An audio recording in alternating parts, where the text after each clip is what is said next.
para korban.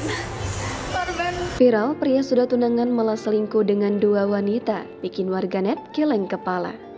Baru-baru ini viral curhatan seorang wanita yang tunangannya selingkuh dengan dua wanita. Wanita itu bernama Nadia Rosiana. Adapun tunangannya bernama Vicky. Nadia Rosiana membagikan kisahnya di akun TikTok milik @xy_jenar.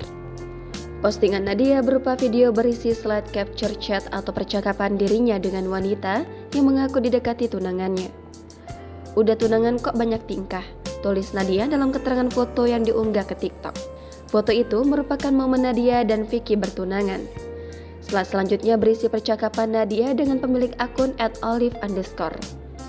Pemilik akun @olive_ inilah yang mengaku pernah didekati Vicky. Nadia pun kaget mendapatkan chat tersebut. Dia semakin kaget karena wanita itu mengungkapkan calon suaminya juga dekat dengan temannya.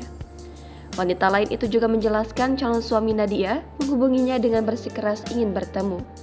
Calon suami Nadia juga sudah pernah bertemu dengan wanita lain itu dan menjemputnya di tempat kerja pada 2022. Merasa tak percaya, Nadia lantas bertanya dan meminta bukti. Nadia memutuskan untuk bertemu langsung dengan dua wanita itu untuk mengetahui cerita lengkapnya. Setelah bertemu, Nadia sengaja mengunggah di Instagram dan memberi tahu calon suaminya. Unggahannya itu lantas membuat calon suaminya bingung. Kini video yang telah viral di sosial media itu telah ditonton lebih dari 7 juta kali. Sontak saja warganet membanjiri kolom komentar video viral itu. Bahkan ada dari warganet yang bersyukur Nadia tak jadi menikah dengan pria tersebut.